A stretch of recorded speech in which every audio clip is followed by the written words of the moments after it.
जे तुम्ही प्रस्थापितांच्या बाजूने आहे, आमच्या गरिबांचा जीव खायला. आता एखाद्या झोपडपट्टीत काही गुन्हा दाखला असता तर 10 जणांना अरेस्ट करून आणलं असतं. ही तुमची हिंमत आहे. आणि जे लोक पैशाने बलाढ्य आहेत त्यांच्या बाजूने तुम्ही उभे आहेत. ही लढाई कधी तुमची माझी नव्हतीच. ही लढाई कधी जातीची नव्हतीच. ही लढाई होती प्रस्थापित विरुद्ध गरीब.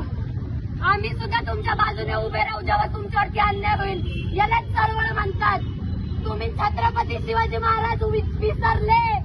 ते लढले नसते तर तुमच्या अंगावरती वर्द्या आल्या नसत्या. त्या बायांना इज्जत भेटली नसती. तुम्ही विसरले आणि तुम्ही विकले गेले. तुम्ही नामदेव ढसाळ कधी वाचलेच नाही आणि तुम्ही बाबासाहेब सुद्धा कधी वाचले नाही. तू आहे तुमच्यावर, तू आहे तुमच्यावर, वर्गांवर तुमच्या विकले गेले तुम्ही सगळे. आणि या देशाचे शासन करते लाचार झाले. लाचार 4 दमड्यांसाठी हा देश माझा राहिलाय की नाही हा प्रश्न विचारते.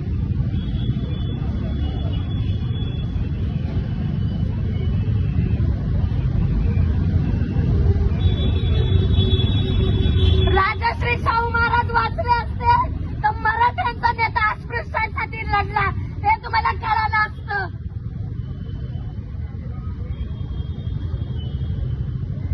25 वर्षाची पोरगी जड झाली तुम्हाला म्हणून एवढे पोलीस लावले ते बंदोबस्त. 25 वर्षाची आहे मी. तुमच्या पोरा बाळांवरती येईल ना तेव्हा हीच चळवळ उभी राहील त्यांच्यासाठी. लक्षात ठेवा.